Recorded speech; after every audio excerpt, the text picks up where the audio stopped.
Perfect. I'll let the team in.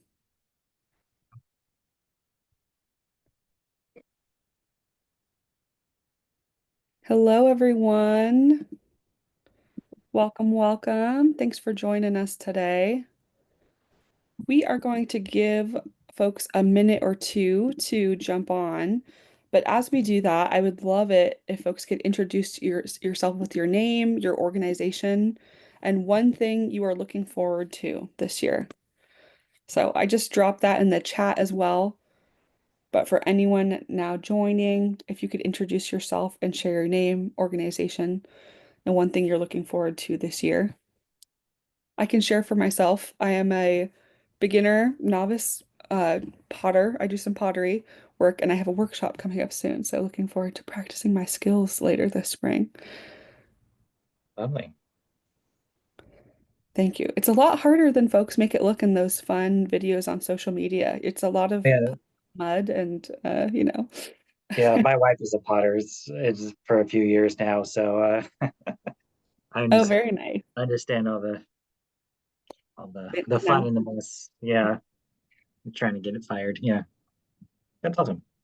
for folks just now joining, if you could introduce yourself and share your name, organization, and one thing you're looking forward to this year.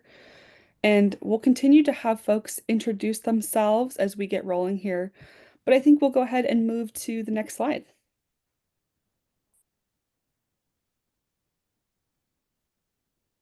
Awesome. Thank you all so much for joining us today for our advisory on analyst careers. This is a cross-sector advisory between public sector pathways, information communication, and technology. You're joined by some members of our Valley Vision team here. Myself, I'm Caitlin Blockus. I'm a project manager over our 21st Century Workforce Impact area, joined by a few of my Valley Vision colleagues, D'Angelo Andrews, and we have Liz Kilkenny in the background who's helping us run some tech. So I will pass it over to D'Angelo to introduce himself and run through some of our housekeeping this morning. Thank you, Kaylin. Good afternoon, I'm D'Angelo Andrews, a product associate for Valley Vision. And next slide, please, Liz. So just a few housekeeping items. We got to please enable your video camera. It is optional. Please stay on mute unless you're called on to ask a question. If you have any kind of questions or commentary, please the chat function down below. And FYI, this meeting will be recorded and will be provided as part of the post-meeting materials that we're going to email out after the end of the event. Next slide, please. Perfect. I want to give a huge shout out to all of our supporters: Los Rios Community College, California Community College, Centers of Excellence, SETA, North Far North Consortium, Yolo County Workforce Innovation Boards, Yuba Community College District, Golden Sierra, Lake Tahoe Community College, and our local workforce development boards. We thank you so much. Next slide, please. It's a quick flow of the event. From 1 to 110 will be a welcome and introductions. From 110 to 145, we're going to have a labor market assessment, which is led by Ebony Benzing. From 145 to 235, we're going to have a panel discussion, which is led by Caitlin Blockus. From 235 to 245, we're going to have our highlighting local programs, which is led by Cameron Whitfield. And from 245 to 3, we're going to wrap things up. So with that, thank you all for being here. I'm going to pass it back to Caitlin. Awesome. Thanks, D'Angelo. I first want to introduce Alina Anberg, who's the Director of Employer Partnerships over the business and technology sectors. And Alina, I'll pass it over to you. Hi, thank you all, and thank you all for being here. We have a regional advisory each term, each community college term. So we're excited to be here today with some of our guests to talk about analyst roles. And we have Ebony joining us to share some of the data around workforce. So I'll give it back to Caitlin to continue on. Thank you. Thanks so much, Alina. And as she mentioned, it's my pleasure to announce or to introduce Ebony Joy Benzing, who's the director of the Greater Sacramento Center of Excellence for Labor Market Research. And Ebony will be sharing screen here and taking it away for you all. Okay, thank you so much. Please pardon me, I will be taking sips of tea and water while I'm speaking. A little bit of sore throat, pollen allergies. It's getting me. So I'm going to go ahead and start my presentation and share screen here. Okay, can you guys see a slide that says labor market outlook for analysts across Greater Sacramento? Yes, we can. Perfect. That's great. Awesome. Thank you. Okay, so sometimes when I get into these presentations, I don't think that I'm going to have a whole lot to say and that I might keep it brief. And I thought that with this one, but apparently I have a lot to say about it. So I've got quite a few slides to kind of get through the next 30 something minutes. If you have any questions that arise as I'm speaking about things or sharing data, feel free just to type it into the chat and I'll come back to it at the end of my presentation. But first, let me start with saying who I am. My name is Ebony Joy Benzing. I'm the director of the North or Greater Sacramento Center of Excellence for Labor Market Research. Today, I am sharing some labor market information about analyst jobs across our region. So first thing I want to do is talk a little bit about the COE, who we are and what we do. There are 8 regional COEs plus 1 statewide center, and our collective mission is to support the development of career education programs in California's community colleges, and we do this by providing high quality labor market data analyses. So we use data from industries, businesses, and occupations to answer questions like, what is the job outlook for students who leave programs? Which jobs provide access to living wages? What skills are most in demand in our region? And where are the opportunities for the colleges to support our communities in career and economic mobility? Our work supports investments into developing new and regional career education programs, aligning existing programs to meet regional workforce needs, and is often used for grant applications. So here's an overview of my presentation today. I'm going to start by talking about a definition around what is an analyst, because that helps center the work that the research that I've done. Then we'll move into job postings analysis, followed by some traditional labor market data and an analysis of regional post-secondary training programs that best align with analyst jobs. So to start, sorry, give me one second. This little thing is driving me crazy. There we go. Okay. There we go. So I thought great to start today with just a quick overview of the overall workforce in Greater Sacramento. Oftentimes my work is really centered around narrowing things down to like specific jobs and occupations. So this is going to provide a quick overview of Sacramento as a whole, the workforce needs in Sacramento. So here we have a map of the Greater Sacramento region. It's 7 counties, and it shows the density of jobs by county. So in 2023, Greater Sacramento contained more than 1.3 million jobs within its 7-county boundary. And you'll see this is kind of a density map. So it shows that nearly 60% of our jobs are centered or based in Sacramento County, followed by Placer, which has about 16% of the region's jobs, and Yolo County with 9% of the jobs.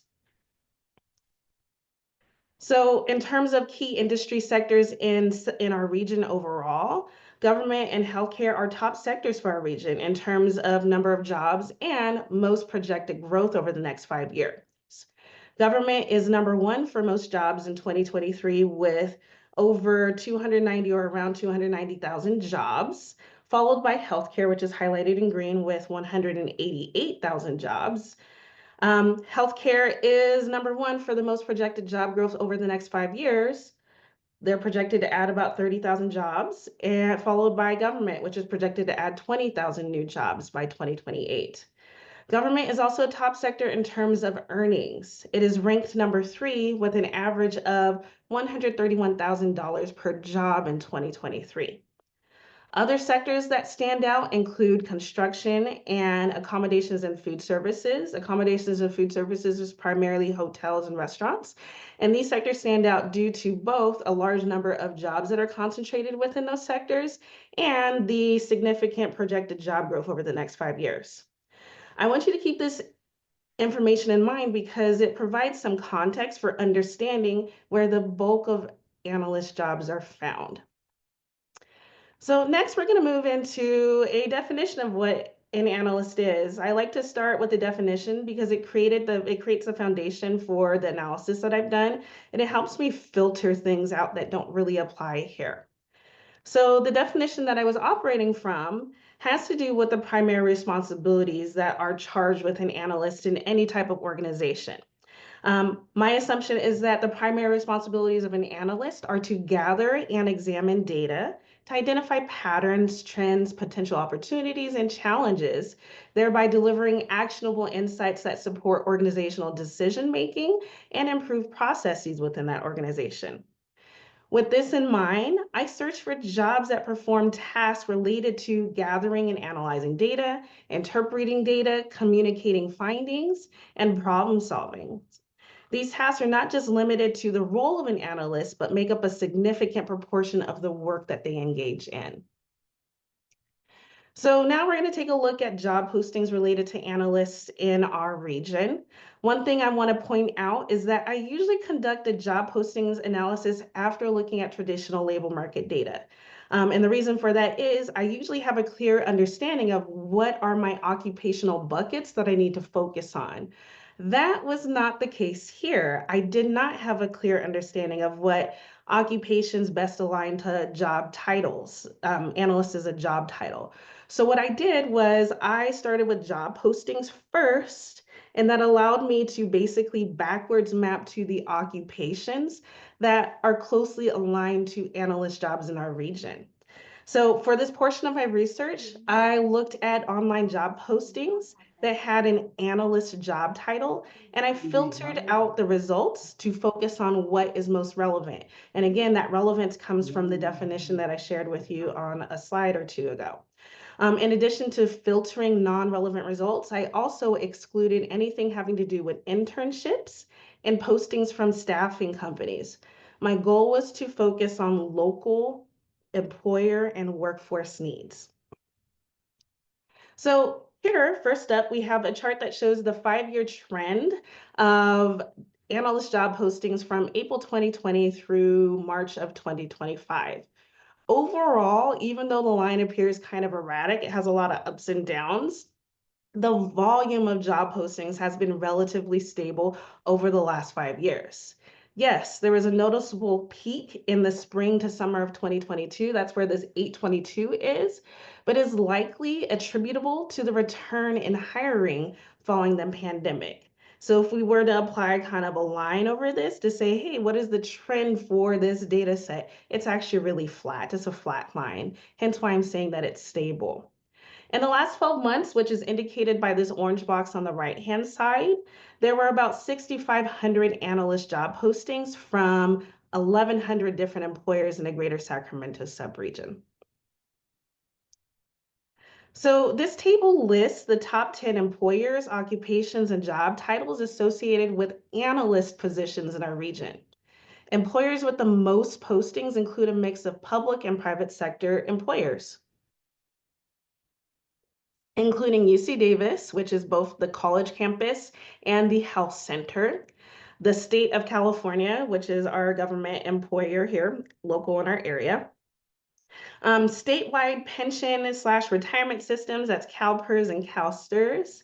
It had also included a mix of healthcare systems, so Adventist and Sutter Health showed up in this, as well as large multinational employers like Deloitte and Accenture.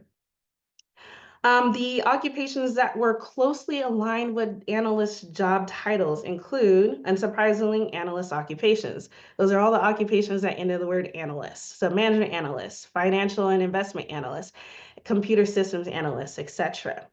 But there were also occupations that came up that didn't have analyst in its title.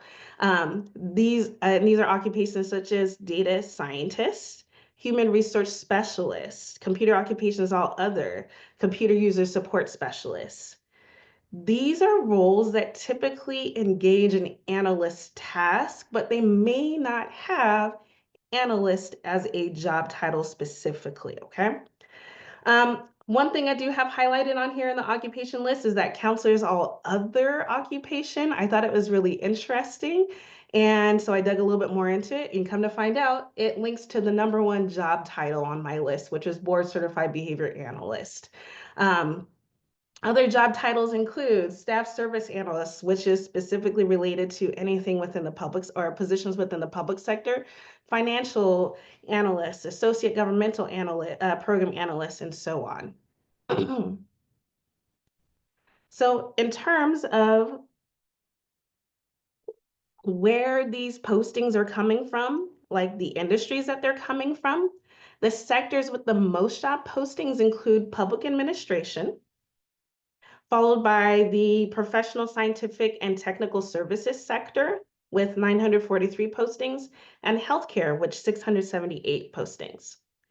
One thing that I want to call out here is that even though public administration is highlighted at the top, that is related to government employment. That sector alone does not capture all government employment. It's only for administration and regulatory functions. Other government activities, for instance, like operating a school, are classified in other sectors. In the case of operating school, that would be found in educational services. So as a result, this chart is really showing you a mix of public and private sector employment. Now, these lists show the most in-demand skills related to analyst jobs across Greater Sacramento. There were a mix of skills ranging from specialized skills like data analysis and project management to employability skills. These are like transferable skill sets. So things like communication, management, research, problem solving, operations. And it included a solid mix of software skills centered around knowing your way around a Microsoft Office environment and using data visualization tools such as dashboards, Power BI, and Tableau. These skill sets on the whole seem really representative of what I would expect to see for analyst job postings. This chart or these charts show the most desired education and experience for analyst jobs in our region. The most desired education level for an analyst job is a bachelor's degree, with 49% of all job postings, that's about 3,000 job postings, requiring one. For experience, most local employers seem to be searching for individuals with somewhere between 2 and 6 years of experience. That's kind of like these two bars right here. And nothing really stands out to me there. So it suggests that, yes, employers would prefer some level of previous work experience that is relevant to the position that a candidate is applying for, but it may not be like a deal breaker per se, honestly. So another thing that I really wanted to do was be able to sort out public versus private sector analysts. In fact, the original concept of this presentation was centered around analysts in the public sector, but then it was later brought in to include the private sector, so everybody basically. So as I was doing this analysis, I was really still curious if there was a significant difference between the need and the jobs for analysts in the public sector and the private sector. So I did a little bit more of an in-depth analysis of job postings, which required me to be able to identify employers as either public sector or private sector. And then I was able to compare those two different data sets to see if there were differences.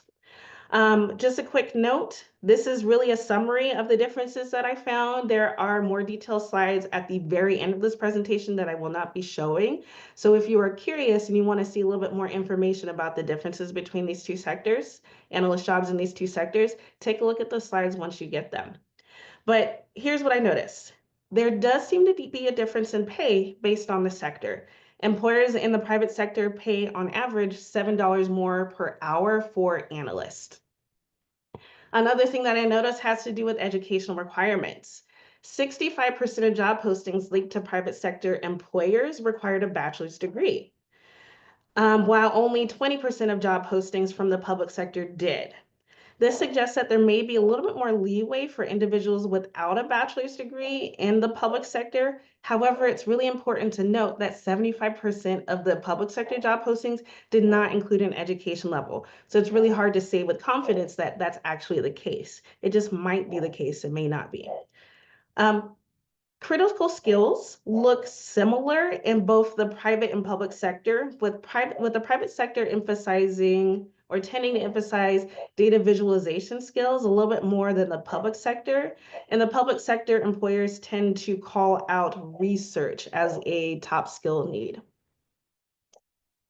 So continuing on, we're going to look at the traditional labor market information. Again, this is the piece where I usually start with, but I decided to reverse for this presentation. I'm sorry, give me 1 second. I'm gonna pause. So this is where I get to assign an actual value for demand of analysts in our region. So using the job posting data, I was able to identify 10 key occupations that were closely aligned to analyst jobs in our region. Anywhere between 20 to 70% of the job postings related to these 10 occupations were for analyst positions. Budget analysts had the highest correlation at 70% of their job postings, while HR specialists had the lowest at 20%. While these 10 occupations may not capture 100% of the analyst employment in our region, I feel confident that they represent a significant proportion of our region's analyst employment. So here's the overall situation for analyst jobs in our region. Across these 10 occupations, there were nearly 39,000 jobs in 2023. The jobs in these 10 occupations are projected to increase by 7% over the next 5 years, adding more than 2,600 jobs to the region by 2028. There will be an estimated 3,400 job openings each year for the next 5 years, and entry-level wages tend to meet or exceed the living wage threshold for our region. So this chart is showing the projected job openings by occupation. Sorry, it's a little bit out of order. It's supposed to be sorted from largest to smallest, but you still get the general gist here. The occupation with the most job openings in our region is management analyst with 941 job openings per year for the next 5 years. And it goes all the way down to about 48 job openings for budget analyst. This chart here shows the top industries of employment for those 10 analyst occupations. So in other words, where are these jobs concentrated in our industries? So top industries of employment include government, which represents nearly 40% of the analyst job pool, the professional, scientific, and technical services sector at 20%, finance and insurance at 9%, and healthcare with 7% of the jobs. These blue sectors are highlighted because these are also the same top 4 sectors in the same order that showed up in the job postings. One thing I do want to note here is you'll notice that government does have a slightly different title than what was shown in the job postings. Government here is a catch-all sector, so it captures all government employment in our region and is aggregated into one sector. So with traditional LMI, we're able to do that. In the job postings data, we couldn't do that. So government, all public sector employment is encompassing in this 38% here, whereas these other sectors here are all private sector employment. So this table here shows the entry level, median, and experienced hourly wage for all 10 occupations. The things that I want to call out really quick are that the entry level wage for all occupations except for one, billing and posting clerks, exceeds the highest living wage threshold in our region, which happens to be in Placer County and is $23.92 per hour for a single working adult. The yellow and the green highlights indicate the lowest and the highest living wage or entry-level wages for the occupations. And here we have a chart that compares the analyst occupations to Greater Sacramento's overall workforce. The green bars represent analyst occupations, whereas the purple represents the overall workforce in Greater Sacramento. So when compared to the overall workforce, analyst occupations employ slightly more women than men. Workers of Asian descent are overrepresented in these occupations, while Hispanic or Latino workers are underrepresented. And there tend to be fewer workers under the age of 25 employed in analyst jobs, which, if you think about it, makes sense because, again, there's a bachelor's degree requirement that is usually attached to these occupations, and that takes time to get there. And also, there seems to be a need for some type of experience related to these roles. So the last part of my presentation, I just wanted to highlight the programs that exist in our region that train individuals to become analysts. And this was a really interesting exercise because in my world, we tend to have like career education programs, which are clearly identified by me. Like I can look at a program list and know which ones are career education. And then we have what I'll refer to as general education programs. So for my analysis, I really wanted to focus on specific training pathways that are linked directly to career education rather than bringing in general education programs. So this chart is highlighting those specific career education program pathways that exist within our region already. And it identifies pathways that exist both in the community college space and confer associate degrees, as well as how those programs align to four-year programs. So there were two main pathways that emerged in my analysis: business, which includes business and commerce, business administration, management sciences, and then what I'll call information technology. So that includes all of the community colleges and information technology programs. For those of you in the community college world, that's in the top code of '07. And then those programs typically align to computer science programs and our four-year partners.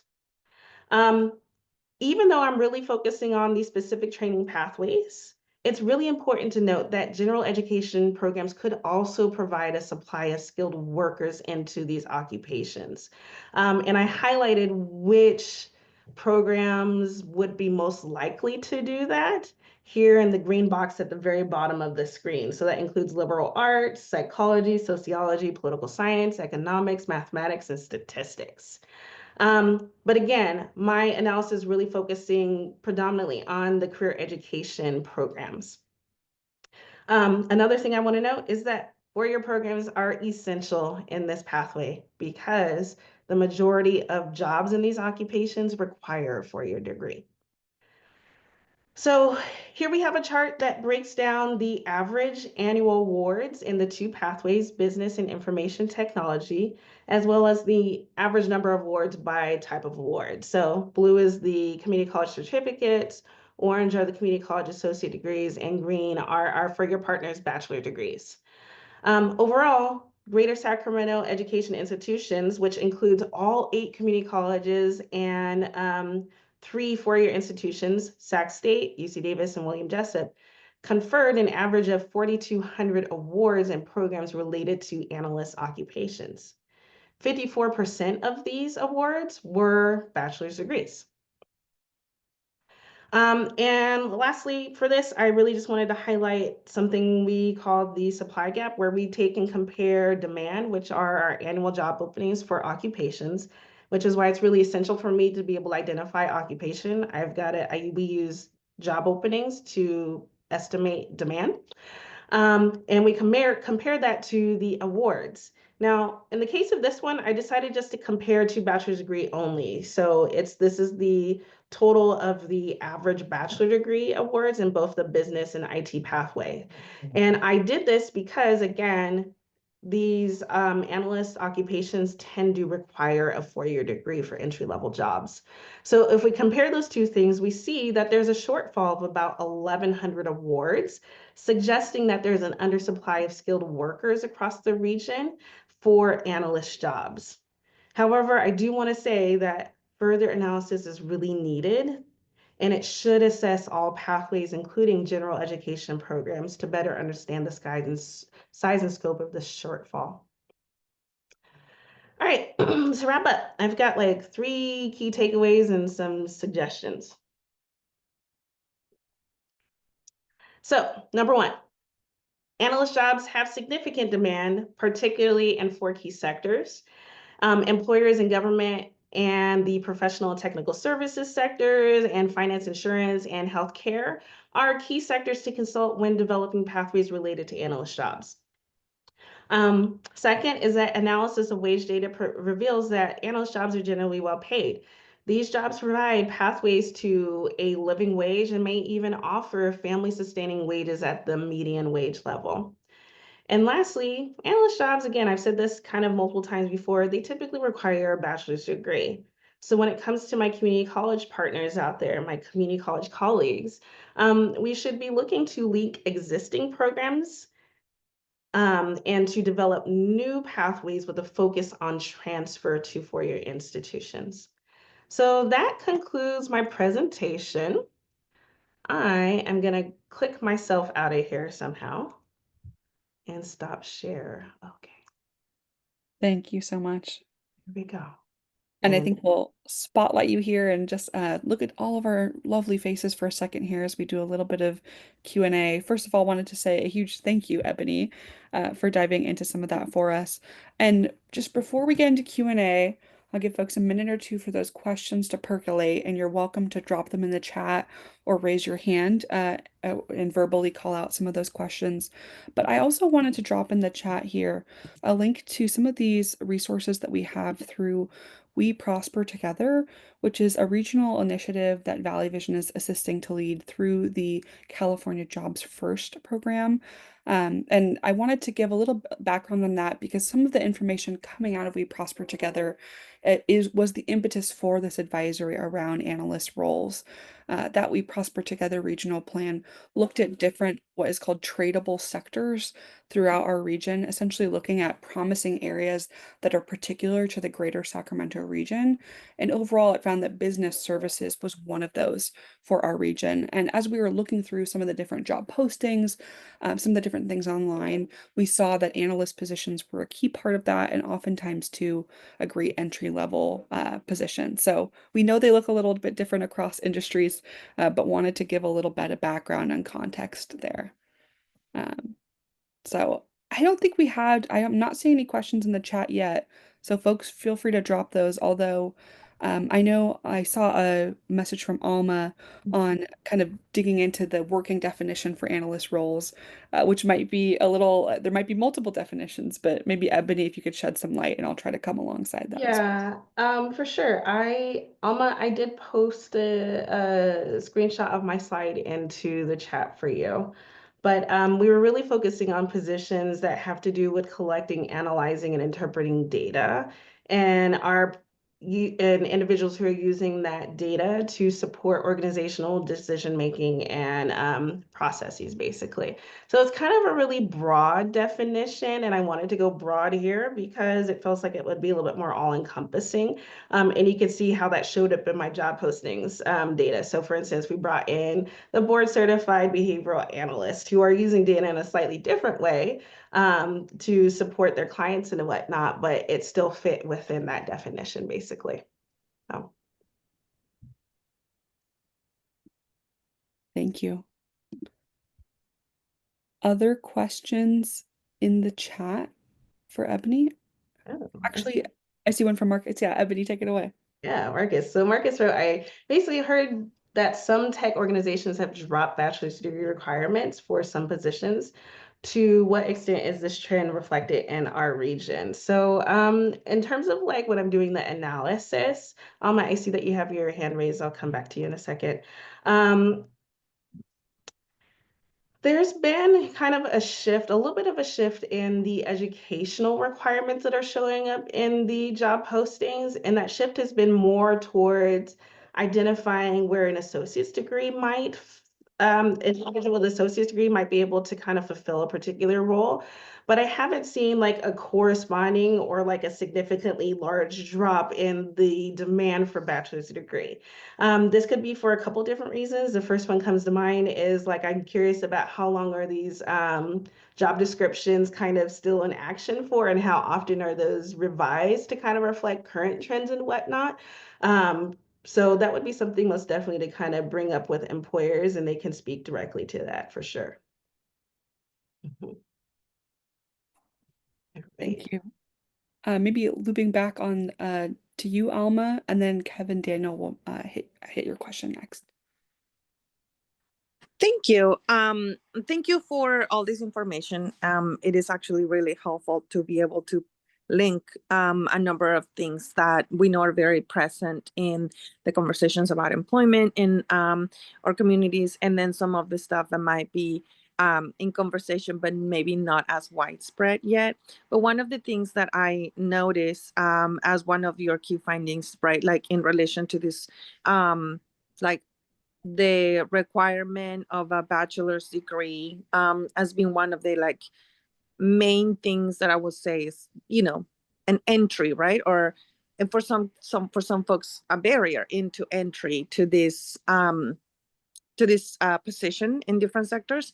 I'm wondering if there is any information, and I think maybe you hit some of this on this last question that was asked, but about why is it that or if there is any other way in which we could assess for the skills in the process that you have mentioned about, what analysts do, that would um maybe put the private sector a little bit like on par with the public sector where that is not explicit requirement, because in the comparison that you made in terms of ethnic background or race in regards to like the representation in these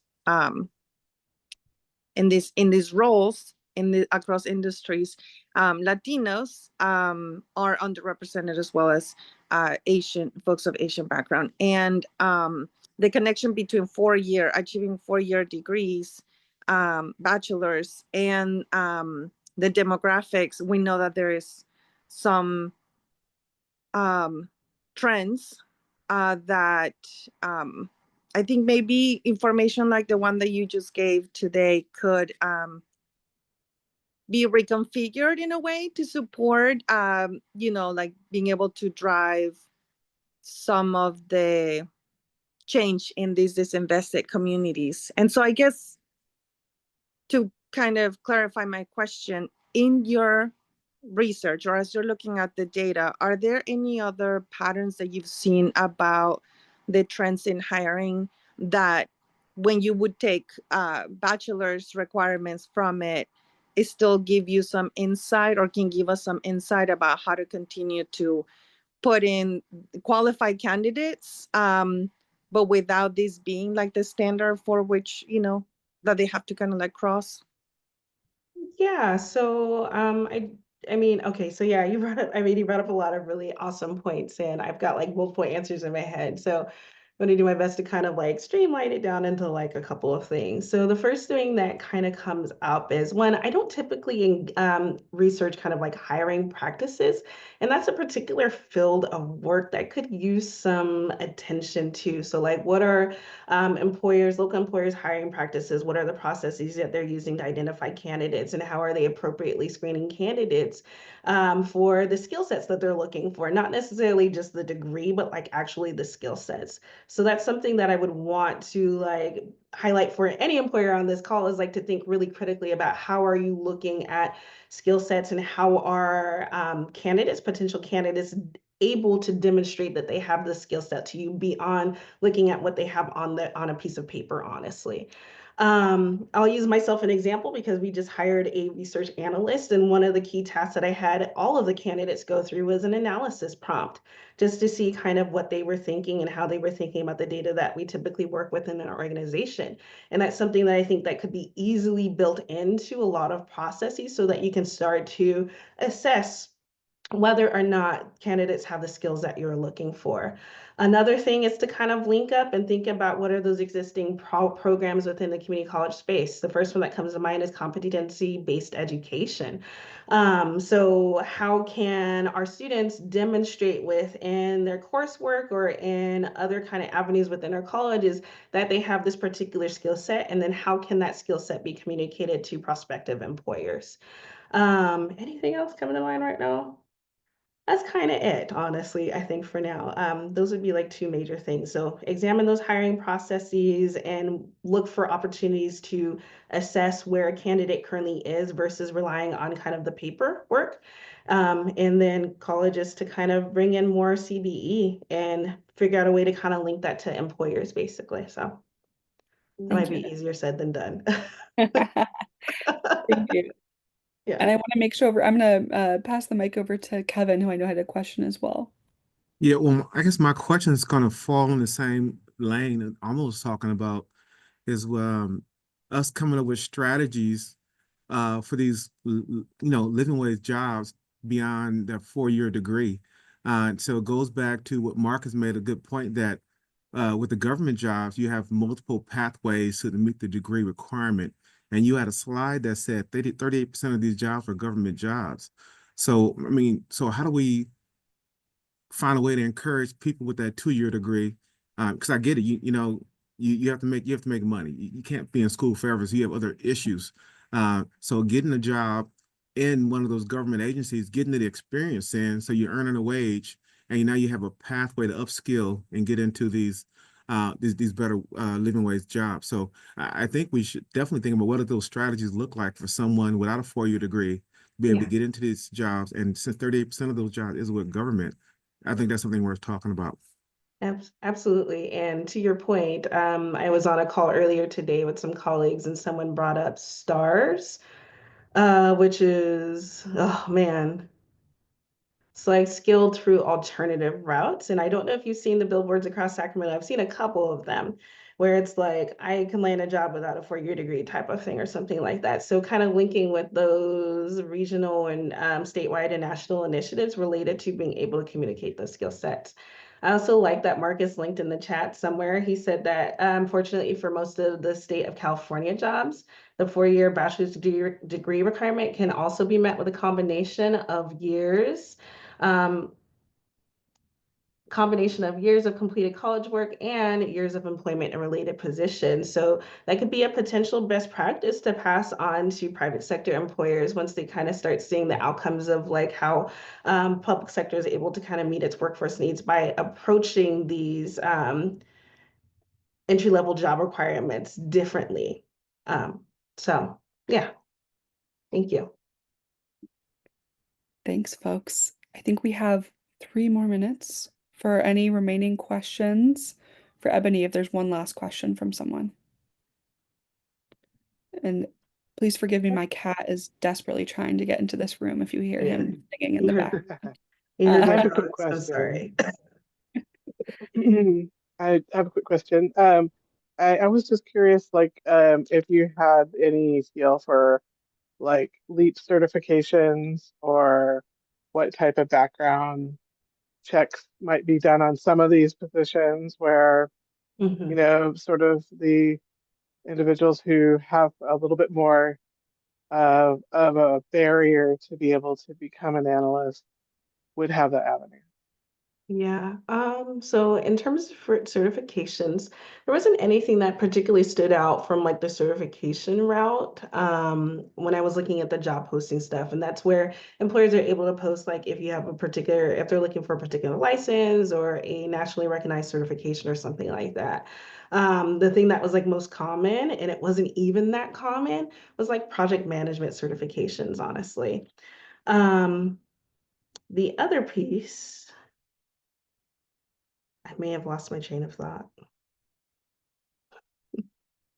I think LEAP Okay. certifications, Sorry, I and my lost other it. part was just sort Yeah. of people who have background issues that might be able to do the work, Yeah. but need a little Yeah. more forgiving. I feel like that's a regional kind of conversation around how do you engage with individuals who may not otherwise clear a background check within your organization, honestly.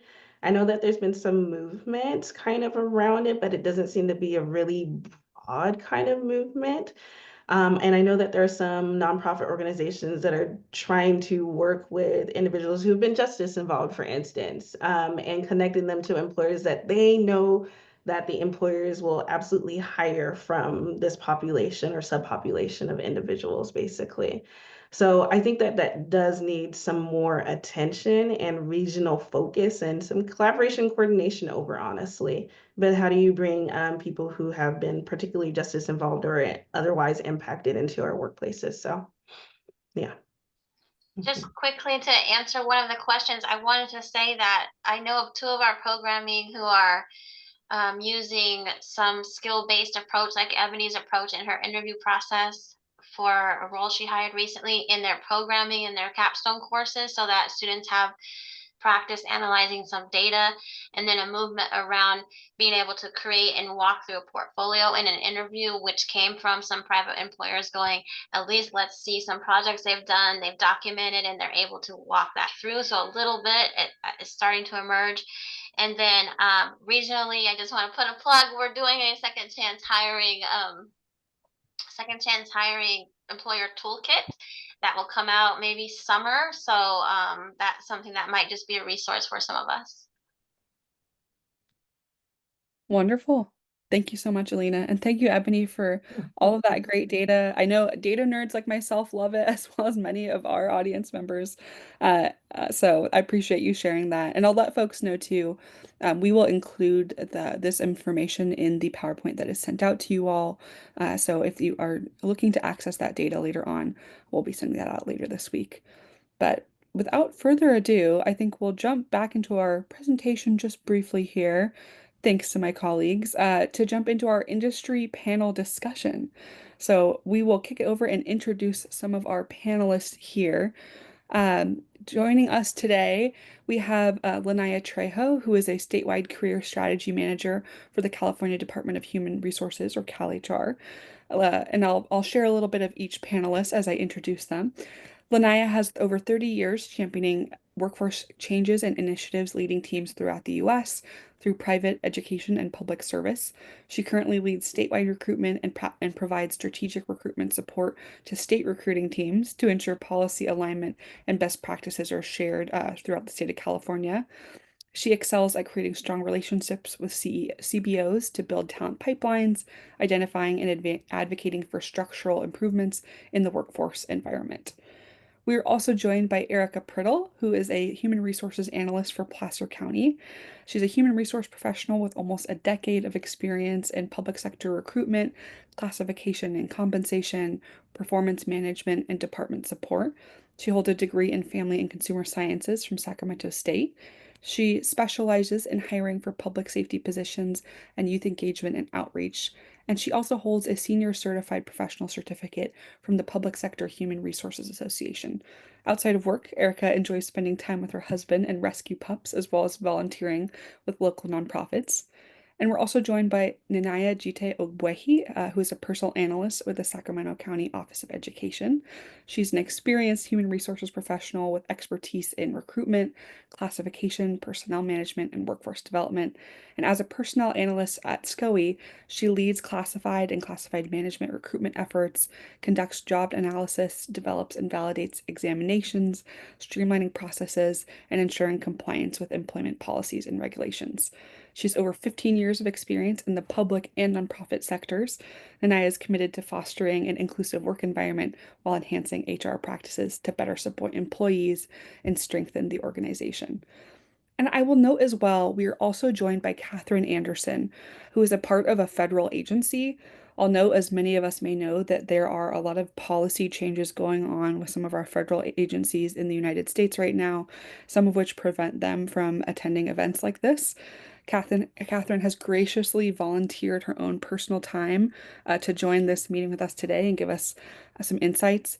And Catherine, maybe I'll turn it over to you to briefly introduce yourself and answer our first question, which I'll also drop in the chat, asking folks to please provide a brief overview of your organization and business, or maybe Catherine, for you, your kind of history of experience, Yeah. including your role. So I will drop that question in the chat, and we'll start with you, Catherine. Okay, so I work for the USDA Risk Management Agency, and what we do is we manage the crop insurance program for the farmers. I started working at RMA first as a UC Davis intern. I was in the graduate program for GIS and geography. And what I started out doing was digitizing the maps from paper to electronic. And then a year later, after graduating from grad school, I went full-time and permanent as a risk management specialist. So even though I have the title of specialist, we are all the people I work with were analysts. You know, we analyze data, and it's a big part of what we do. So I've been here 20 years. So thank you so much. I think we'll kick it over to Nanaya next. Okay, can you hear me okay? Yes. Okay, thank you. And for some reason, I see my name is D'Angelo Andrews on here, so it's kind of throwing me off. Thank you. So I work at CalHR. CalHR was created in 2012, and we're responsible for salaries, benefits, job classification, civil rights exams, recruitment, and retention for the state of California. We have, let's see, for all state departments, pretty much.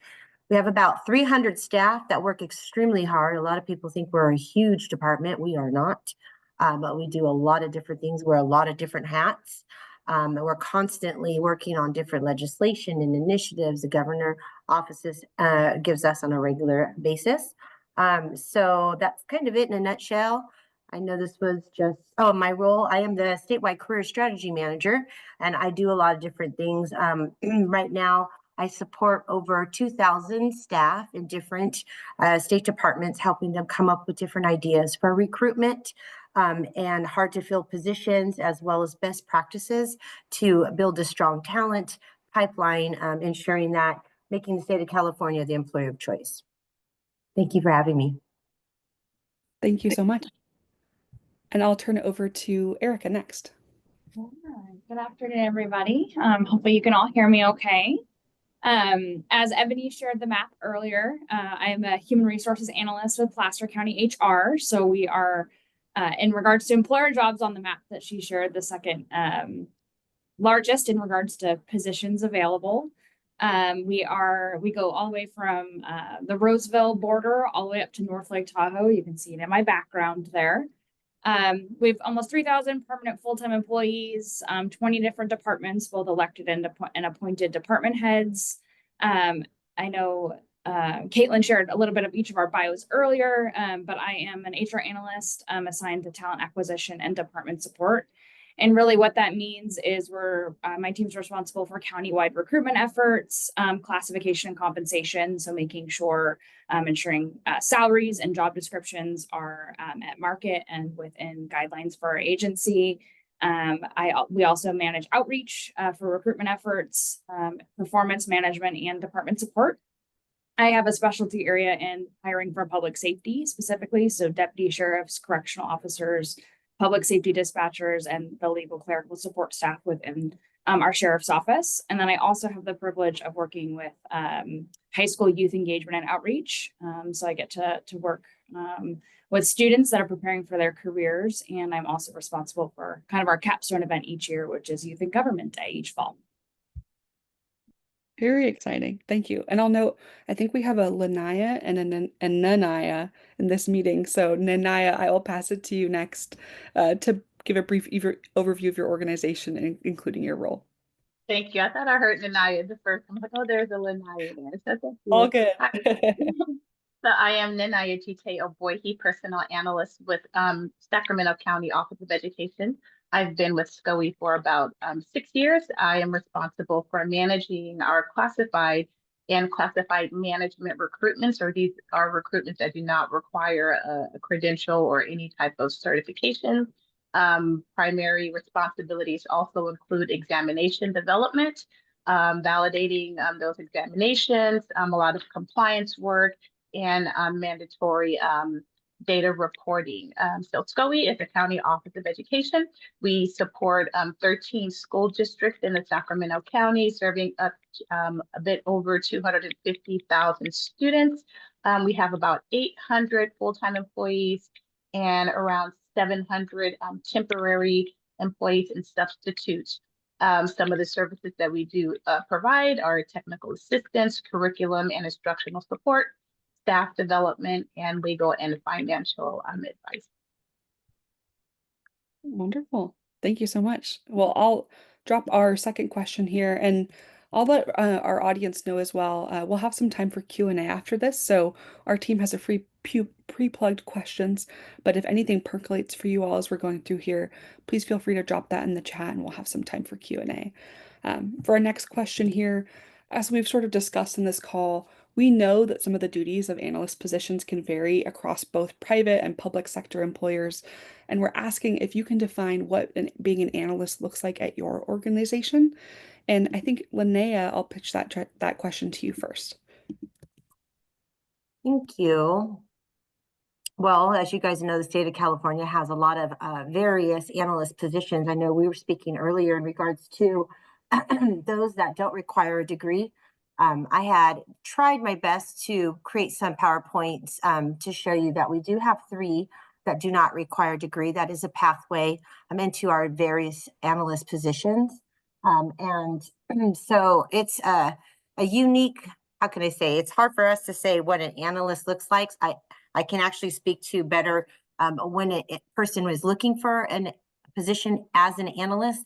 I really try to help them target and focus what areas they're really good on, whether it be budgeting, project management, policy analysis, writing and finding and recommending, and really trying to hone in specific skills, because each of our analyst positions required, how can I say, they're a classification that requires various different things. So we do have a huge pathway for that, and just putting this out there, please don't put it on the street yet, but we are in the process of consolidating this classification. So it should be out probably by the end of this year. I think we have like 8 to 12 different classifications, and they're going to streamline it to make it make sense. It needs to make sense. It's been a long time coming. So I can go on and on with that. But later, if we do have time to share those 2 PowerPoints slides that I put up, I can kind of go over those a little later for people. Yeah, absolutely. Our team can queue those up shortly here. Maybe Erica, we'll toss it to you next. So I love how Ebony touched on a broad definition of what analysts were earlier, but really it's about data management and looking at data and thinking outside the box. What data can we take in, conducting detailed examinations on that data, and then really making recommendations on the data and outcomes. So Placer County kind of has 10 different tracks, so to speak, that I was able to pull for an analyst role. And they really vary based on, as Linnea touched on, your background and what your skills and expertise are. We have things such as a crime analyst that helps analyze intelligence data to identify trends and patterns in criminal activity. We have analysts that work with our enterprise resource planning system on the back end. So they do the design, development, testing of those systems. We have geographic information system analysts that work with GIS and mapping technologies.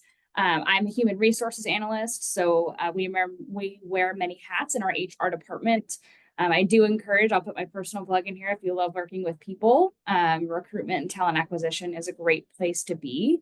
You get a good balance of head down desk work as well as interaction with individuals out in the job realm. We also have, very common classifications, IT analyst, that have functions all across security, telecom, et cetera, within our organization. Touched on earlier, management analysts, they deal with budget and fiscal, mostly in our county executive office. And then we have some broader classifications like the staff services analyst series that are used at the department level for data management and department support countywide. So lots of different options depending on your background and areas of interest in the analyst realm, at least with Placer County. Thank you so much. And Linnea, we'll kick it over to you next. All right, so here at SCOE, we have several analyst positions. Some are considered classified, some are considered classified management, as myself, personnel analyst, which is a management level position. And I know the question came up regarding education here at SCOE. We have a catch-all phrase where you have to have a combination of education, training and experience that is equivalent to a bachelor's degree. So that usually is about 4 years in a related field. So you don't necessarily have to have a degree in order to be an analyst here. There are some positions that only require 2 years of college, maybe even 2 years of related experience. Our analyst positions are not necessarily entry level because you do have to come with some form of experience. It's usually a part of a job family. So for example, we have a financial analyst and a senior financial analyst, but most have started off as accounting technicians, which are our entry level positions. So you work your way up to the financial analyst or the senior personnel financial analyst. Other key things, a analyst here would have to have an extreme, very good writing skills, project management, coordination, a lot of technical skills as well, because we do have some technology positions, keen attention to detail because you're going to be analyzing data, analyzing numbers, a lot of coordination. You may be helping with events in certain departments. We have one position, which is a program analyst, which is maybe the higher level administrative support. So you'll have to be open to learning about that particular department. And one SCOE is a merit system. So in order to get into these positions, you will have to test into the position. So I'm studying the job description and making sure that your skills are up to par is going to be important in order to get a position here at SCOE as an analyst. Thank you so much. Catherine, we'll kick it to you next to chat about what this means looking at your role in USDA. I think you might be on mute there, but I think we're troubleshooting. There we go. Thank you. So when I came to RMA, when I received my, got hired here, having agricultural experience wasn't absolutely necessary. But what they were really looking at is, do you have the skill set for research? Being able to look at crops and things from an analytical position. So in my job, I am the subject matter expert for mint, nursery, pecans, whole farm revenue, alfalfa, and forage seeding. And so this requires me knowing my crops inside and out. So I kid that I know everything I never wanted to know about alfalfa.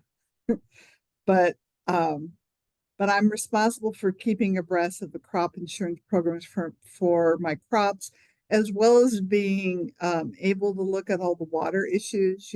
We're on different teams within our office, and a lot of my coworkers, most of my coworkers do have 4-year degrees, and some do have an ag background. But in my case, having my degrees from UC Davis was biotechnology, and I'd gotten 5 degrees from Solano College. So I had a wealth of research skills and report writing. I'm probably the guru in my office when it comes to writing reports, and all of those things play into it.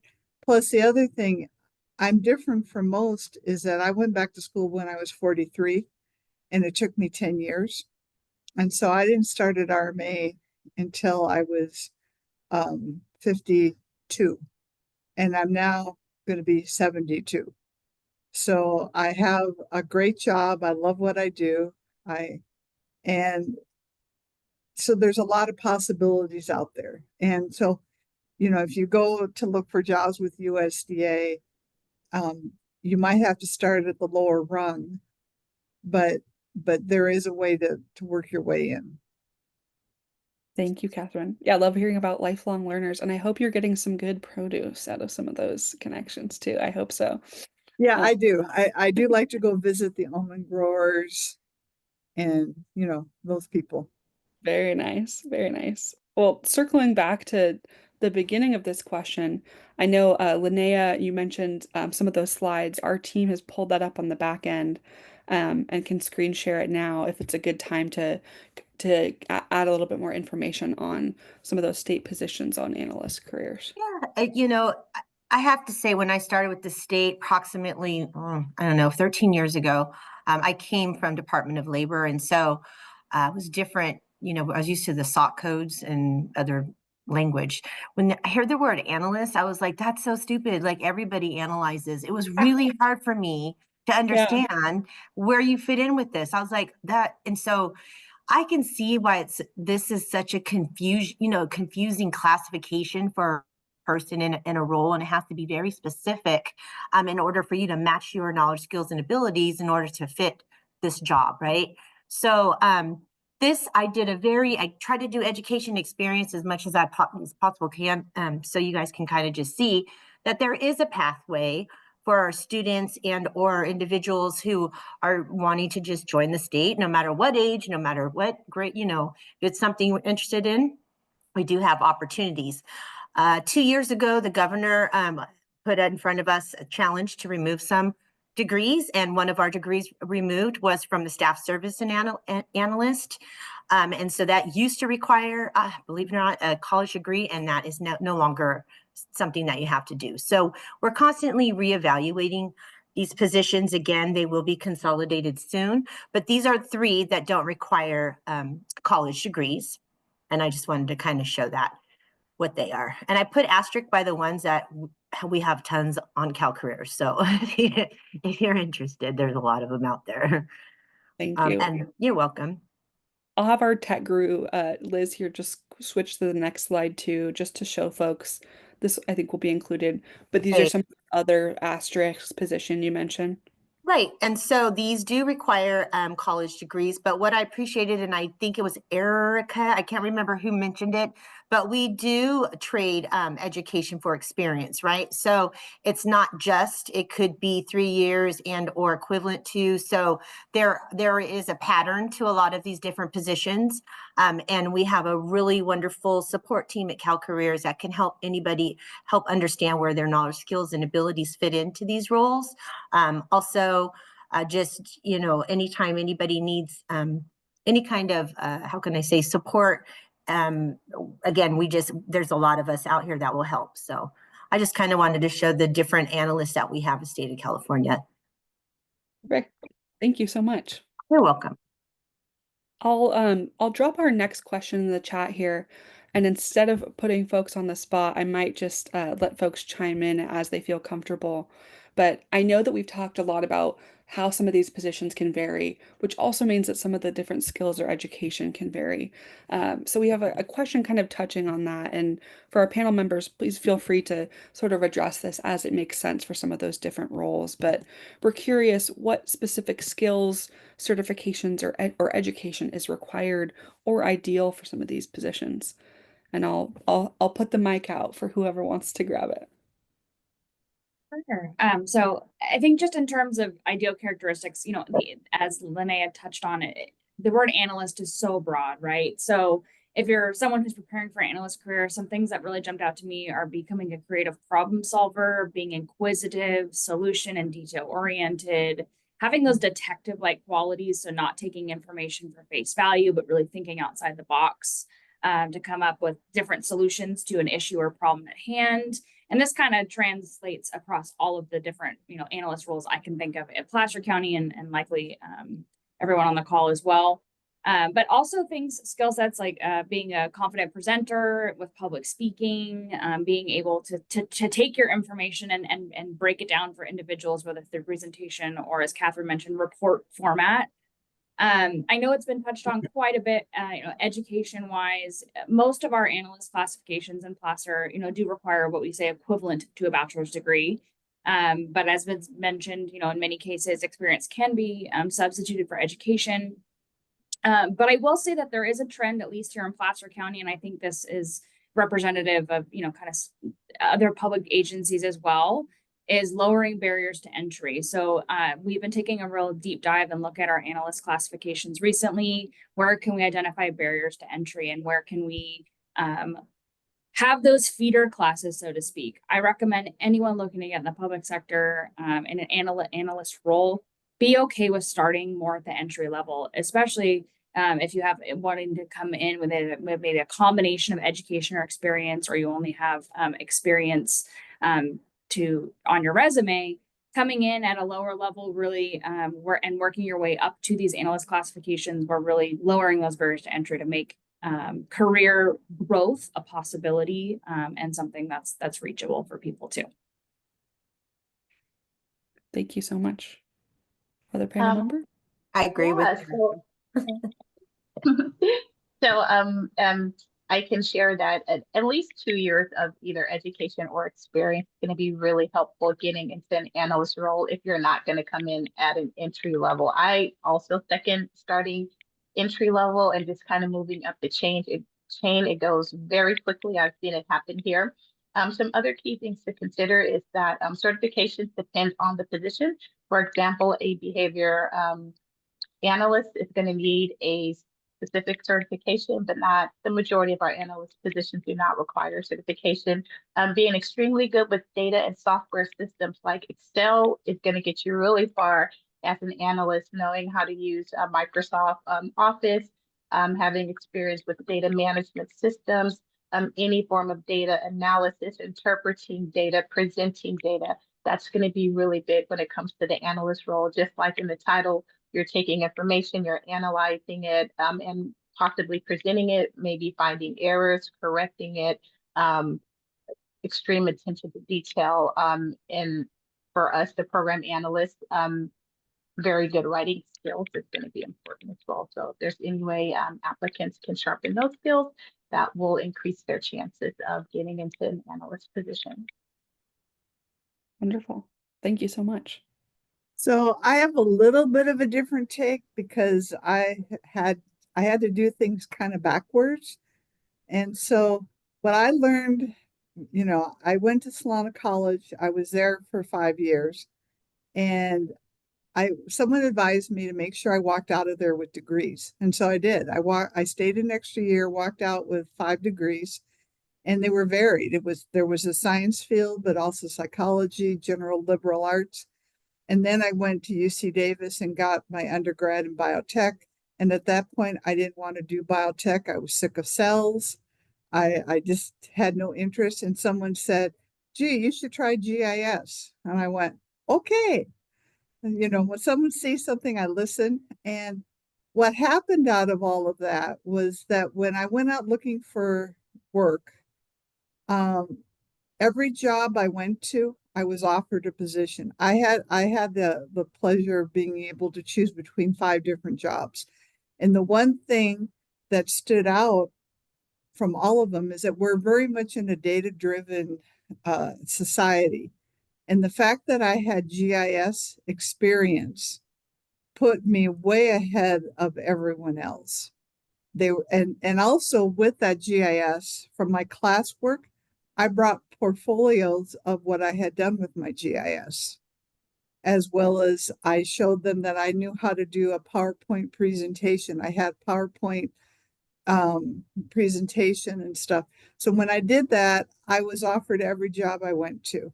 And I applied those same principles to a number of my friends whose children are in the community college and college level.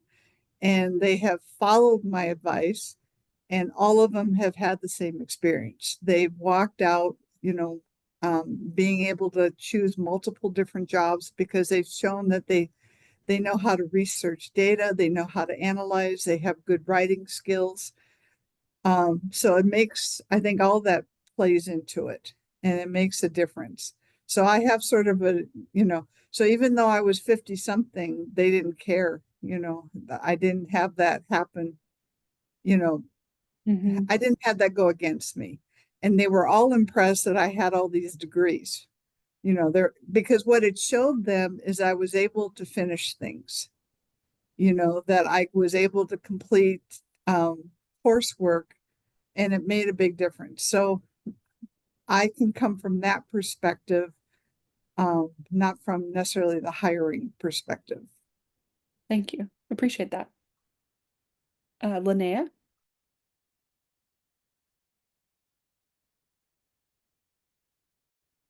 And I'll note, Linnea mentioned she's been having some internet connectivity issues and is still with us here today. So I'll maybe continue moving forward. But potentially her internet may be back with us shortly. I'll drop our next question in the chat. Again, kind of offering this up to you all. Oh, there we go. Sorry, No well, worries at all. I've been Yeah, interested today. all good. We work on a portfolio of broadband projects here at Valley Vision, so we always have empathy whenever there's connectivity issues because we know all about it in the region. But yeah, curious your take on some of the skills, certifications, or education required for some of these positions, knowing that that might vary as well. I have to just agree with all the panelists that already spoke already. I mean, in regards to just specific areas and focus, I mean, again, it's such a broad area. It's hard to say exactly what's ideal for the positions. But I am so impressed with Catherine. I mean, you go out, you get as much as you can, and you spin the wheel and hope, that you are the best candidate out there. So the more you have, obvious, the better you're going to be. So yeah, I don't have anything to add. That's good on that. Thank you. Appreciate that. Mm-hmm. I'll drop our next question in the chat here. What's the hiring process like for some of these positions in your organization or department? If someone is looking to get into one of these roles, what do they need to know to access or be competitive for these positions? I can go first, if that's okay. Yeah. So I think a lot of us are on the merit system in regards to ensuring that we have fair hiring practices. And it's interesting hiring in general, at least from my perspective where I currently sit. Each department has their own HR unit, and so they kind of do things a little bit differently here and there. However, if you meet the minimum qualifications for each of the positions, then you qualify for the job. So when you're talking about being competitive, I have created a checklist on workforcalifornia.ca.gov that goes over very specific things for individuals who want to get on with the state of California to help people streamline their application, their resume, their statement of qualifications, and things of that nature to help speak to the position and the role. Because there's so many people applying, you have to ensure that when you are highlighting your skill set that you are speaking to the job position itself. I read thousands and thousands of people applying to jobs, and it's not even for what we're advertising for. So it's very, very, if you're going to be an analyst and you can't even read what we're looking for, and you're just, copying your resume over and over again and not being very specific to the role, that's definitely not going to be helpful for you. So in regards to the process, I think that's pretty basic. However, just ensuring to be competitive, you want to make sure that you arm yourself with the best knowledge that you have for that department, for that education, wherever you're trying to apply, and making sure that you hit all those check boxes. Thank you so much. Mm-hmm. Similar thoughts for others or curious at other organizations, that process? Yeah, I really echo that as well. Tailoring your resume and doing research on the department or agency that you're applying for, I think that's huge. I will say from a county hiring perspective, when there is a vacancy for a position, we run a recruitment if there's no current eligible list. And with merit systems and public sector, we do all of our recruitment and hiring based on eligibility lists and examinations. And so once you apply for a position, that eligible list will be in place for a minimum of 6 months, can be used for up to 2 years based on hiring needs. I often tell applicants just become familiar with our job site now. Look for classifications that you may have interest in that line up with your background. And honestly, it doesn't hurt to apply. The more you apply for, the more exposure you'll get and the more connections you'll get with hiring managers. So if you feel like you have an interest in something, you qualify for something, definitely don't hesitate to put in an application.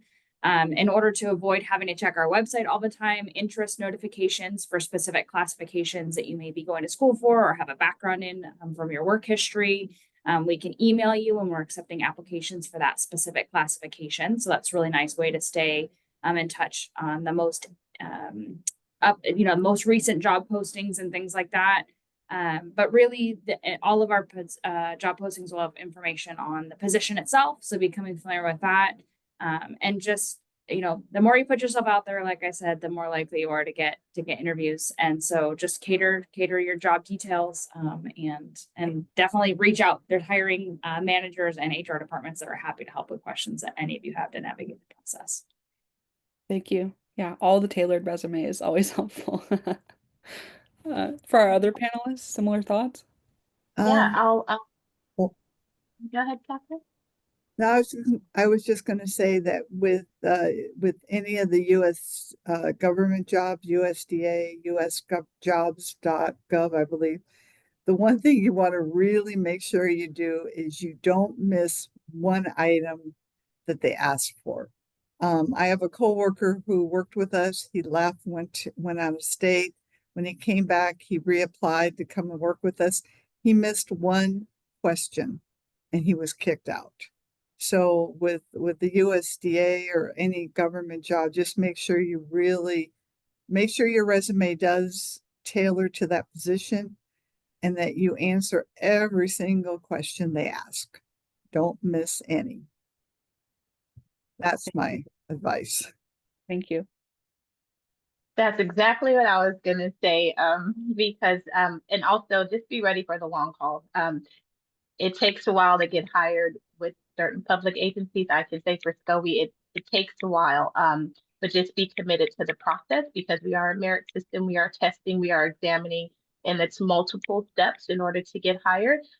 First step is going to be the applicant screening. It's going to be really important for applicants to know what they are applying for. There are a lot of people who apply for positions and they have no clue what they applied for, and they get to the interview or an oral exam and they completely blank.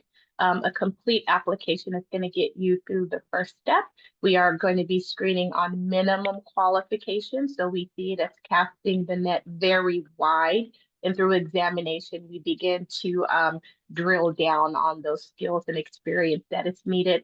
Let's see, also with our exams, they could come in the form of multiple choice exams, simulations, writing samples, etc. All of that is going to be listed in the job posting. So it's important to read as much information about the position, about the organization. And the quickest way not to be considered is to submit an incomplete application or put see resume on responses, things like that. So just ensuring that applications are complete and your responses align directly with the job description and the applicant is aware of what they are applying for and it actually aligns with their experience. Thank you so much. It's interesting to hear some of this. It's almost like that application process is a part of the vetting process. Our folks, do they have that attention to detail, that follow through on completing some of that? That's super interesting. And I want to add, we also score on grammar because you have to know for some of our positions, if you're administrative or clerical and there's errors and things, that is part of our applicant screening as well as proper syntax, grammar, and spelling. Oh, thank you for adding that. As the child of an English teacher, that warms my heart, but a good lesson for us all to brush up on our grammar. Well, I'll drop our last sort of pre-plug question from Valley Vision here, and just to let folks know as you start to think through, what you might want to ask during our Q&A portion. And I'll drop that question in the chat here, and I'll give a little background before posing this. Part of the reason that we host these regional industry advisories is to continue to make sure that we're making the connections between employers like yourselves and our local community college districts and our local workforce development systems overall, making sure that when students come out of some of these community college or four-year programs or workforce development programs, that they actually have some of the skills that are needed that employers are looking for. So we work to kind of bridge that any potential disconnect between the two. And so it's sort of a closing thought on that, asking if you have any suggestions for how education or training providers can better prepare individuals or students for analyst positions or other jobs within this sort of business services realms.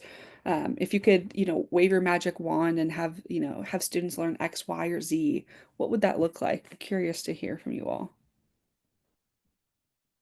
Yeah, go ahead. Oh, you might be on mute there, Linnea. My dog too is barking up a storm, so I have to keep turning it off. I apologize for that. I have No a little worries. Yorkie who's horrible, but So yeah, so I would say confidence. It is something that I think a lot of us can, I hate to say skills are something that a lot, not a lot, but you can teach something skills, but it's hard to do those soft skills with individuals. You can help people learn how to do Excel. You can make sure they understand budgets. You could, project management. But if they get into a position where they can't sell themselves or talk about what they know, exactly how they can help that business be better, that's where they fail. So, and I do a lot of help with interviews. I go to high schools and help where I can, because I remember we've all been there. You know what I mean? Every one of us has been in the hot seat where we don't know how to say what we need to say. And so ensuring that they're confident on their skill set. And what's really nice is if they have a focus. So if they're good at budgets, they're good at policy analysis, if they're good at project management, if they're good at data analysis, it's best they can speak of something that they're really strong at, versus such a wide net. Because again, analysts is so huge, you don't want them to hit everything and not only be good at 5% versus hitting something that they're particularly good at and being able to sell it. So when it comes to education and training, I worked at Job Corps for a long time. The students had great skill set, but when it came to speaking about what they learned and how they can help, it was just a challenge. And I think it's getting harder with this generation. Just being able to sell yourself, it's getting really hard. They're not used to that. So a lot of mock interviews would be helpful. I mean, that would just be my suggestion. Yeah, absolutely. Not to mention the pandemic impacts on, social skills, some of those soft skills. Yeah, absolutely. Thank you. Yeah, I would wholeheartedly agree with that. What I've seen happen across the board is we have young people that they don't know how to communicate face to face. They don't know how to talk on the phone and how to present themselves. We we had a student who was supposed to work for us one summer through, through UC Davis. And it was 11 o'clock in the morning. She hadn't shown up. We were worried that something was wrong. My boss called her and she said, "Oh, well, I just don't do mornings well. Can I just come in whenever I wake up?" My boss just about had a cow, especially since he was like a former Marine, so it didn't go over real well. And so what I'm seeing is I've had to counsel young people, that my friends' children, to say, one of the things that no one can teach you, but hopefully you get, is integrity. That what your word is your word. You show up when you say you're going to show up, and your job is to make whoever you work for look good, to make the company look good. And so that would be something I would say: take classes if you have to, in how to present yourself, whether it's public speaking or not, because that will at least help you in maybe interpersonal relationships. Thank you. Helpful.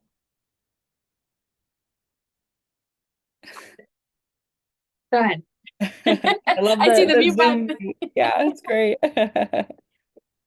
So I would like to add, this is one thing just for me personally that I always do if I'm looking for a position. Is get familiar with the organization or the agency that you will be working for. Go to their website, look at their board of directors. What are they currently working on? What is their mission?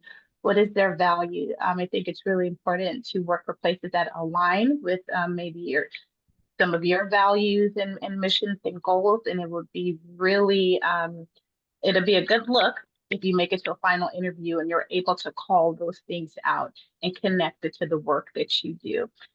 Also, I would say get individuals comfortable with testing. A lot of people have test anxiety, so maybe doing some practice simulations, doing some training on certain software like Word, PowerPoint, Excel. And I always tell applicants, if you don't pass a certain step, call the HR department and ask for feedback. Where did I score low at? Where can I work better at? Sometimes they're able to give you detailed feedback. Sometimes not so often. I know here at SCOE we don't go into great detail, but we can give general feedback, and then you can go back and study, try again. I also share with applicants who may not pass.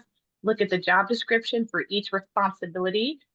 Make a grid and write out work that you've done that is extremely similar, because those may be oral exam questions or they may be interview questions.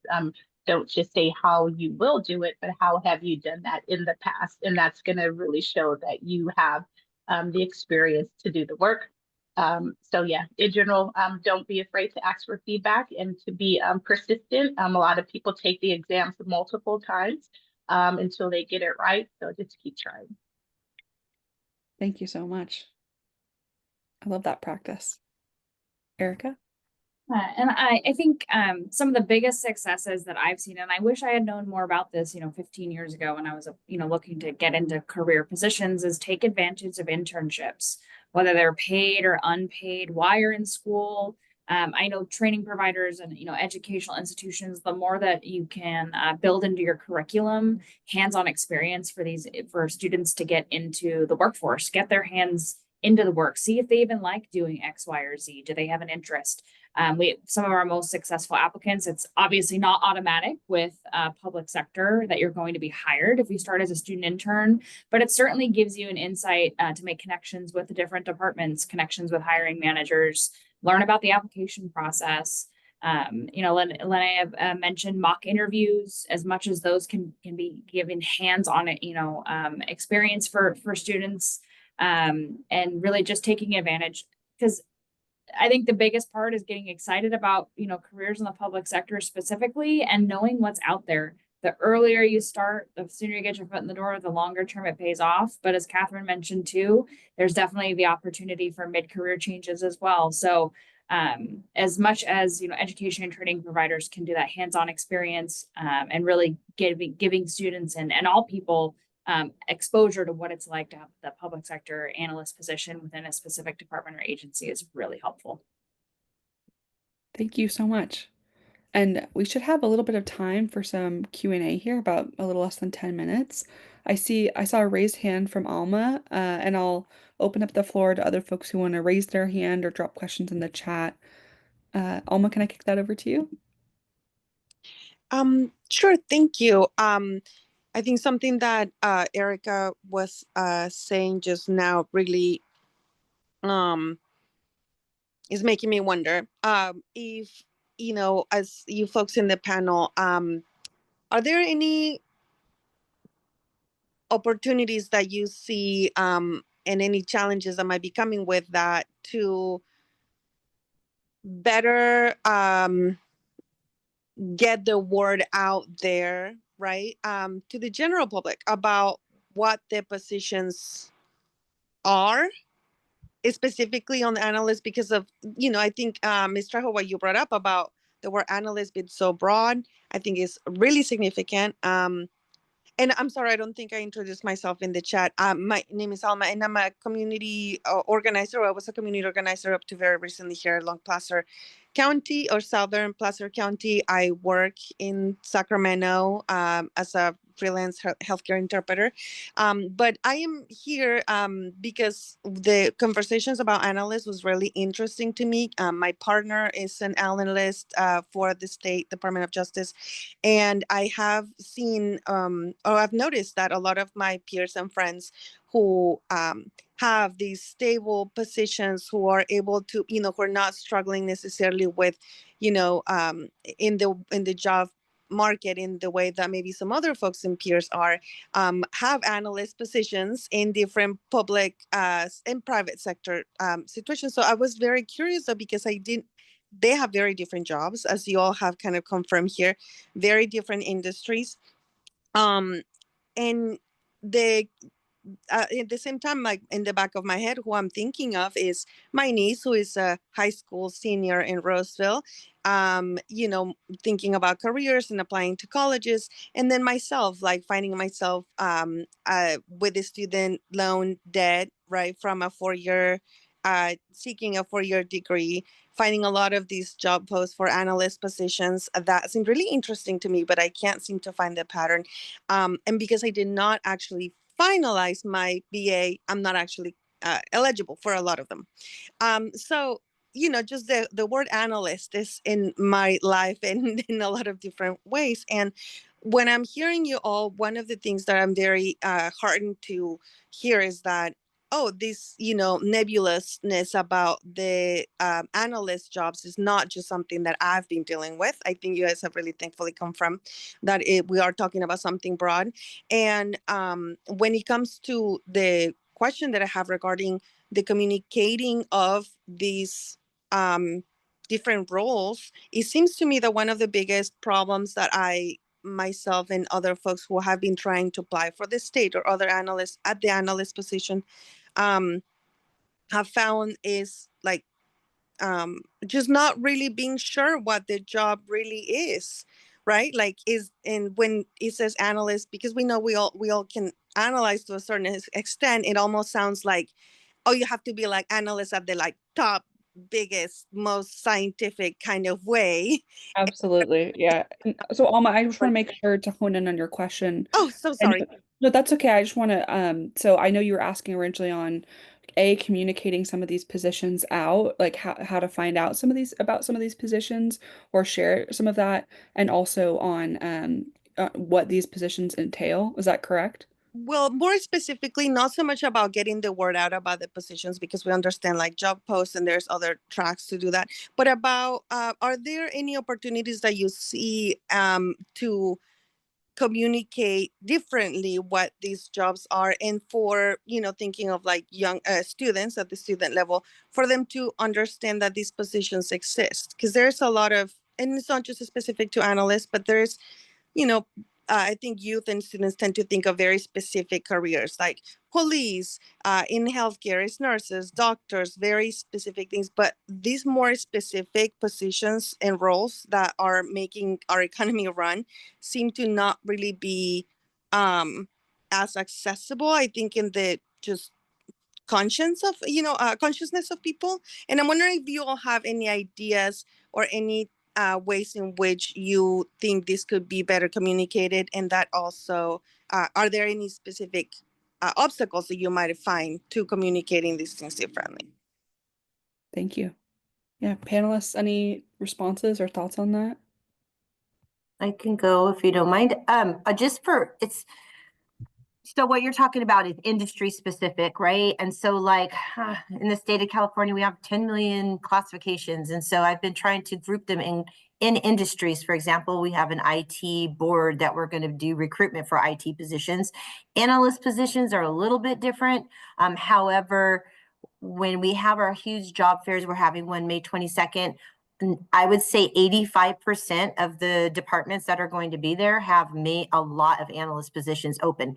So to specifically answer your questions, how do we get high school students? I can tell you, I've recently been going to high school career fairs and no one wants to come here where I work. I think they're like, die in a cubicle for 8 hours. No, thank you. And so how do you shine that up for them? I don't know. They don't think about retirement out there. I mean, I know I didn't really think about it. So, really speaking to what's important to them is that, what they're good at, what do they see themselves in 3 years? I don't even go for 5. I just want to say 3. And they're like, their parents are like, not living with me. And I'm like, well, yeah, he better get a skill set. So, when you say whose job is that, it's all of our jobs. I think things like this is really important that, we talk to our young people and we help them understand that, no, not everybody can be a YouTube influencer and make billions of dollars. It just doesn't work out. I tried it, but no, I'm just joking. I did it. But I mean, just really, truly trying to hit their passion and say, money usually is where their passion lies at that age, but helping them understand, like, are you good at figuring things out? I have a son who's 21.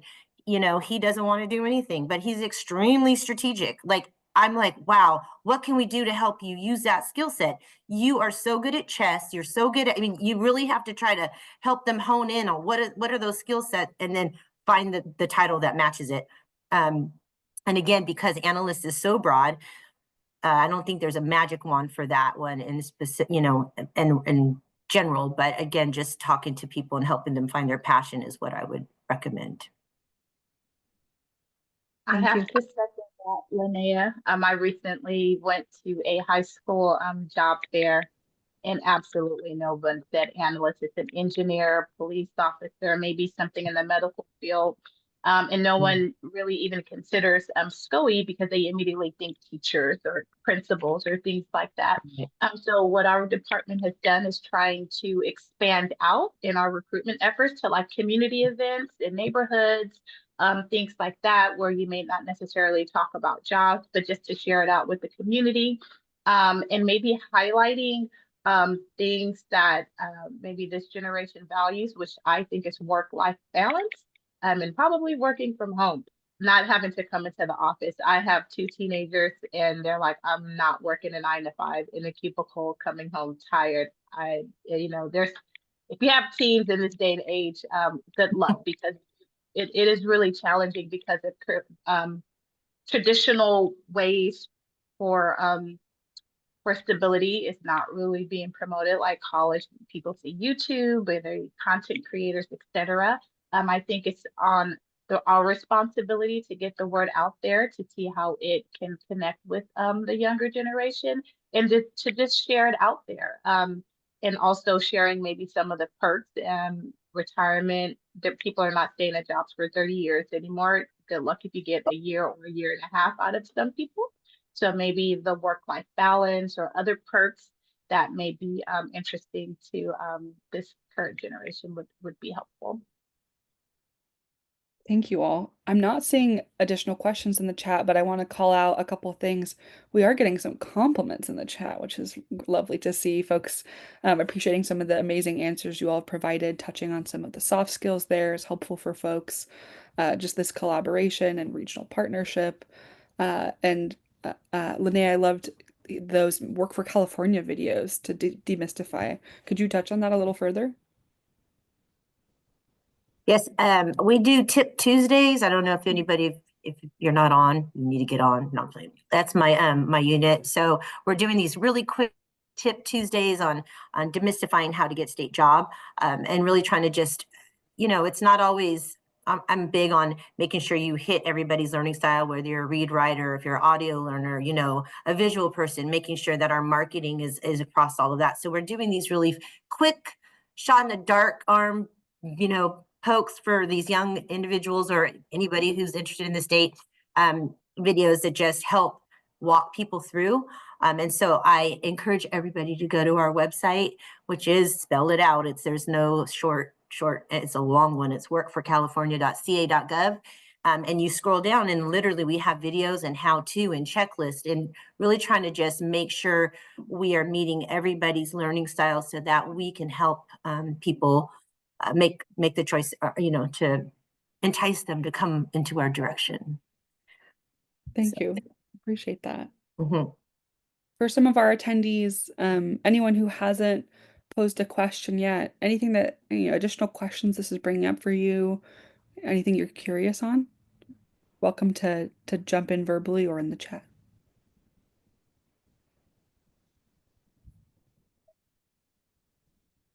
Going once, going twice.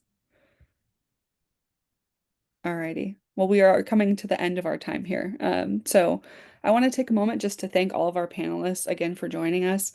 We know that y'all have busy and packed days with a lot going on, and just appreciate you taking the time out of that to come on here and inform this process. We have some more on our agenda here, but I will note for some of our attendees and our panelists as well that Valley Vision produces these meeting proceedings reports, which is really diving into and summarizing all of the discussion that we've had here today, including this panel discussion. And that is sent out to all of our community college partners. It's sent out to all of you here attending this meeting. We aim to produce those about a month after this advisory event, so that some of this discussion will be encapsulated there, as well as the last 20 minutes of our program here. So huge thank you to the panelists for joining us. I know too we had some last minute changes around moving this to a virtual event too, so really appreciate everyone's patience. So With that, we'll conclude the panel section of our event, and we'll move over into the last piece here, which is highlighting some of our local programs, especially on Handshake. So we will go over to our next slide here, where I will introduce Cameron Whitfield, who's an internship developer with Cosumnes River College. And I'll give the mic over to you, Cameron. Hi, excuse me. Thank you very much for having me talk today, especially since it's based here at Cosumnes River College. And I'll keep this, brief. I know there's, kind of the last one before closing, and you got a lot of wonderful, great information today from all the panelists and partner and like Ebony and everyone. So now I just want to highlight how do we make some of that actionable, especially in the last parts of the conversation about, you know, about internships and hands-on experience, and how to bridge that gap between the employers, the educational part, and having students get that experience. So my name is Cameron Whitfield. I am the internship developer for the work experience program at Cosumnes River College, and I want to talk about the different ways that you can partner with Los Rios, as well as highlight, kind of our main driver of that engagement, Handshake and our work experience program. So switch to the next slide.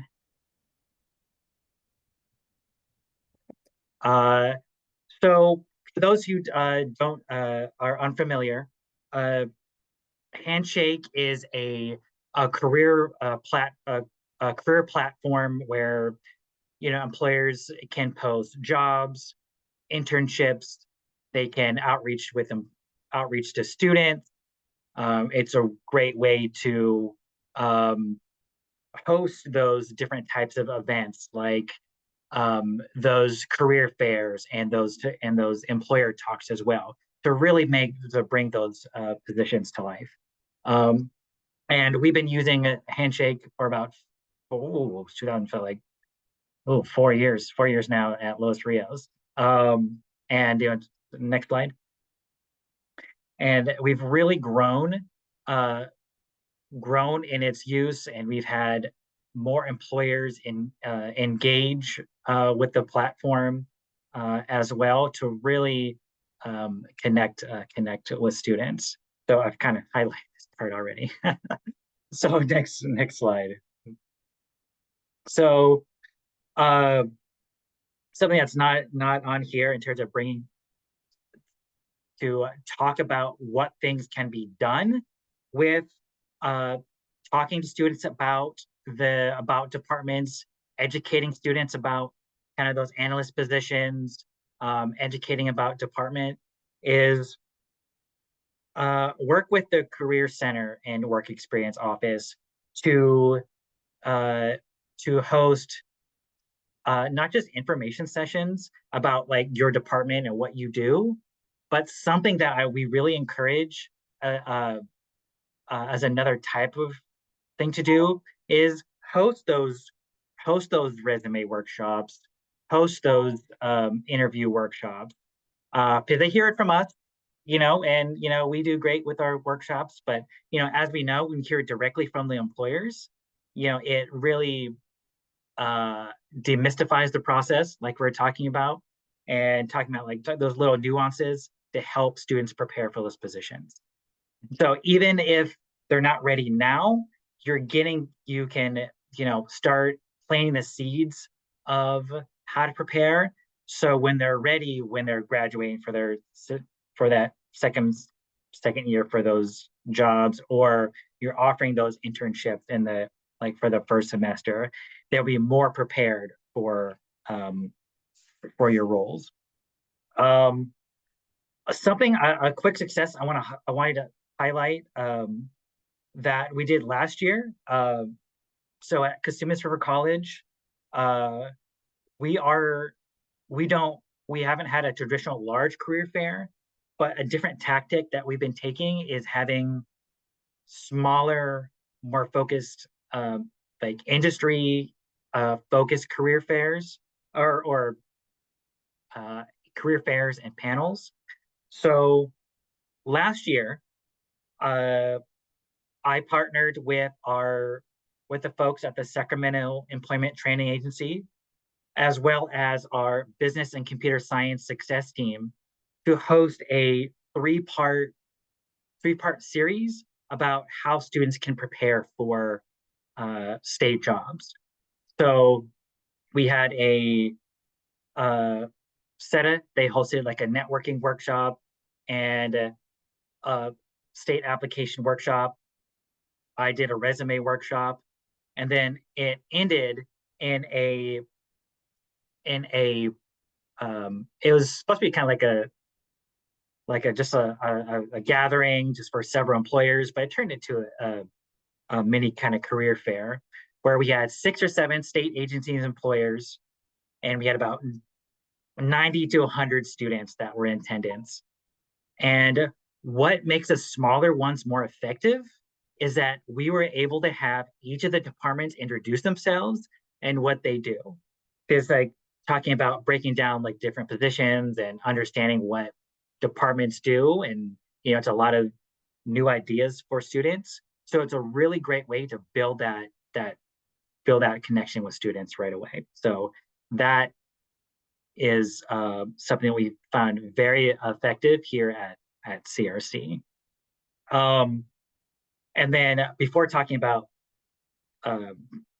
the rest of the handshake part as well, very quickly, is our work experience program. For those who don't know, the work experience program is an academic program with Los Rios, where students can earn course credits while working in a job or internship or volunteer opportunity that relates to their major. So students sign up for a work experience class, which they learn those career readiness skills and learn some of those soft skills, and then work, get connected with that internship that will allow them to develop those skills. As part of that class, they have to develop 3 learning objectives. So, a very intentional program where students can try on those careers for size. As we know, as we've been talking about, that's very important. So it's a great way to, introduce students to the career pathways. Thank you. So, was there a question? Oh, no, go ahead. Go ahead. Oh, sorry. Okay. So if you're looking for another way to connect with students, connect with a career center or work experience office about the work experience program. So the last thing I'll say about Handshake is that it is a free platform for employers. We have over 6,000 employers on the platform across the country, and we currently have 34 state agencies on there already. So if you want to find out if your department's already on there, you can connect with a career center or work experience office to see if your department has an account. And it's very easy to post positions. What's unique about Handshake at Los Rios is that you just have to post a position once, and it's visible to students across all 4 campuses. And when you post a position, you can narrow it down to majors, different skills you're looking for, different school years. And it's not just current students. For Los Rios, they have access to Handshake 3 semesters after they graduate. So you can recruit for your entry-level positions for internships, as well as those positions for those, associate's degree. So it's a pretty comprehensive platform. Highly encourage if you want to learn want to learn more, please connect with us. And then lastly, I forgot already, my colleague, Jessica Charney, who's our employment engagement specialist, is here. And she is our kind of our front lines, at least at CRC, and there's someone similar across the district. And she's the one to connect with about Handshake, about hosting information sessions, connecting with faculty, and you know, and you know, kind of overall partnerships. So that's kind of in a nutshell. I know that was, oh, thank you, Jessica. That's kind of in a nutshell. I know that was a lot in a very short amount of time. But you know, here at Los Rios, we're always looking for new partners. I know our I can say from the students who come into my office, you know, our students are ready, they're eager, and especially for like state, you know, a lot of students are want to work for the state or public service. Whenever we have a workshop or presentation about, you know, state service, those are like the number one attended workshops outside of, you know, our Kaiser emergency program. So you're looking for exposure, that's the way to go. So thank you so much, thank you very Cameron. much. Yeah, I really appreciate that. And as a Valley Vision, sort of our role too is we want to make sure that we're encouraging folks and encouraging employers to get on Handshake. And I want to make one last note before we close out today, because I'm very passionate about getting folks out right on time. We have some of our contact information for myself and my colleague D'Angelo Andrews, who helped to coordinate this event. But I'm also going to drop a link in the chat to a survey about this event. And I know we all go to events, they all have surveys. Okay. The one thing I will say is that our workforce team reads the response of every single one of these surveys. We are really curious to hear what folks think and will incorporate it into future convenings. We'll take it into account as we're doing our planning. If there's any interest in partnering on, you know, upcoming events and such, please plug that into our survey. We genuinely read every response and value your input greatly.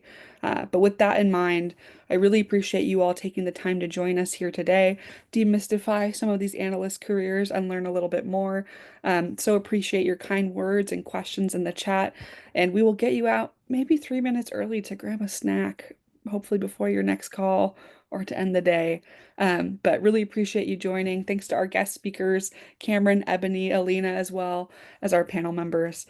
With that, we'll let you go into your afternoon, but want to say thanks again for joining us. Have a good one, y'all. Thank you.